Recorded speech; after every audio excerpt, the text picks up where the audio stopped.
If you can be well positioned, have something that has some scarcity to it, and be able to act when other people are, either fearful or pulling back, kind of set yourself up for riding it out and coming out better on the other end. What do you think about like just layout stuff? We talked about this the other day around like bedroom counts and just efficiency and square footage. I'd just love to get your thoughts on it. Yeah, so definitely it's going to be market specific. What you want to see is there a glut of supply on a certain bedroom count? So I'll take like Branson, Missouri, the Ozarks, popular place people know about. Two bedroom condos or two bedroom, stays make up 38% of the market. So I'm like, okay, that tells me I should never go have a two bedroom because it's a glut of supply. You look at Right. Blue Ridge, three bedroom cabins make up 40% of the market. So I can tell you right now, if I had a wooded view cabin, I would pray it's at least a 4 or 5 bed so you could survive. If you have a 3 bed and you stare at the trees, I mean, you really have no differentiating factor. So you want to see is like what's undersupplied. You can see a place like Fort Lauderdale, there's an insane amount of one bedroom condos. So you're like, man, it's going to be hard to compete in one bedrooms because now you have hotels plus you have one bedroom condos. So you want to Right. figure out where is there a gap in the marketplace, and that will vary by areas. So once you can identify that, then that's where you want to go exploit to find, okay, where can we go to win? Now, if you're buying an existing product, which is what we have, you kind of have to take what's given to you. So unfortunately, we can retrofit it the best we can. The benefit of new construction, which what you guys have, is you can optimize the square footage and not overbuild for things that don't add revenue. So we always look at it as, okay, how can we convert this space, like every piece of square footage in here, how can we maximize revenue?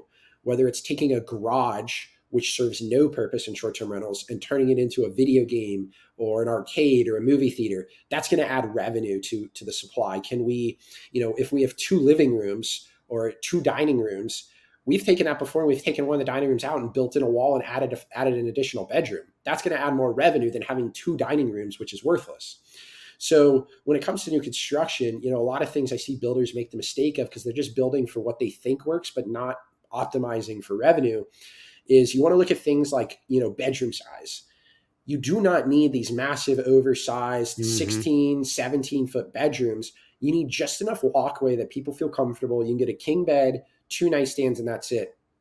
You do not need massive walk-in closets. In fact, just a small, one strip thing that people could hang some clothes on or suits if they're traveling, and that's it. Kitchens, I've seen people overbuild kitchens. Again, not everybody cooks. So you don't need to spend that much on having a ton of space. You want to, make sure your living room is big enough and there's square footage there. Make sure there's room for a game room. Again, same thing with the bathrooms. It's nice to have, a huge spa type experience, but at the same time, you don't need a ton of extra square footage just going around because ultimately that square footage costs you dollars. So, I think the biggest issue I've seen, whether it's Broken Bow, whether it's Gatlinburg, whether it's any other place, is people just overbuild.